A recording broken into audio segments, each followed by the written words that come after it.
and touch the sound of silence. And in the naked light I saw 10,000 people maybe,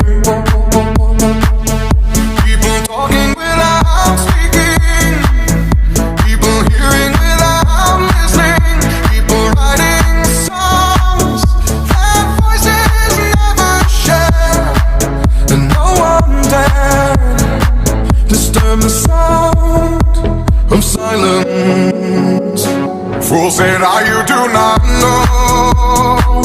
Silence like a cancer grows. Hear my words and I might teach you. Lay my arms and I might reach you. But my words, like silent raindrops fell and echoed in the wells of silence.